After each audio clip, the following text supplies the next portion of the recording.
छान छान गोष्टी. एके दिवशी बादशहाने बिरबलाला प्रश्न केला, बिरबल, तू मोठा बुद्धिमान आहेस, पण तुझ्या शरीराचा रंग गोरा नाही. नाकाडोळ्याने पण तू नाजूक नाहीस, असे कसे? बिरबल म्हणाला, परमेश्वराने प्रथम पाषाण, कृमी, कीटक, वृक्ष, लता, पशु, पक्षी उत्पन्न केले, तरी तेवढ्यानेच त्याचे समाधान झाले नाही, म्हणून मानवांना जन्म दिला आणि मानवासाठी रंग, रूप, बुद्धी, सामर्थ्य ठेवले आणि कोणाला काय पाहिजे ते घ्या असे सांगितले. तेव्हा मी पळत पळत जाऊन बुद्धी घेतली. तुम्ही सगळ्यांनी रूप, रंग, सामर्थ्य घेतले. मी पुन्हा घ्यायला पाहतो तर तेथे काहीच दिसले नाही, म्हणून मी नाकाडोळ्याने कुरूप आणि माझ्या शरीराचा रंग सावळाच आहे. एक राजा होता. एके दिवशी तो बोरूला टोक काढीत असता चुकून त्याच्या हाताला चाकू लागला.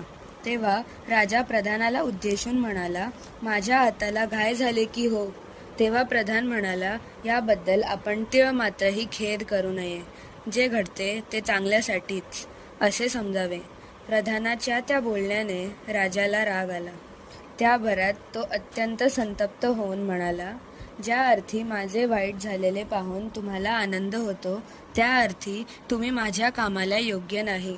तेव्हा आत्ताच्या आत्ता कामाचा राजीनामा घ्या. राजाचे ते बोलणे ऐकून प्रधान नोकरी सोडून घरी राहिला.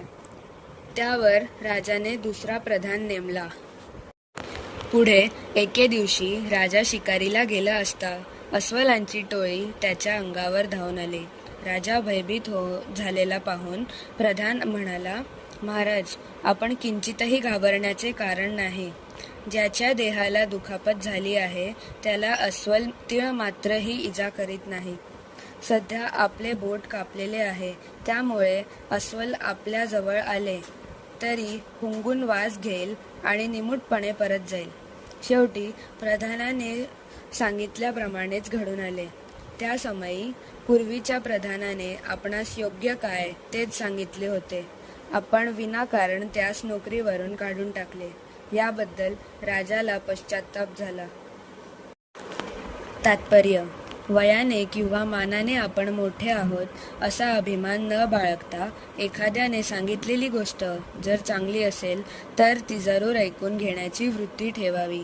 श्री सद्गुरुनाथ महाराज की जय.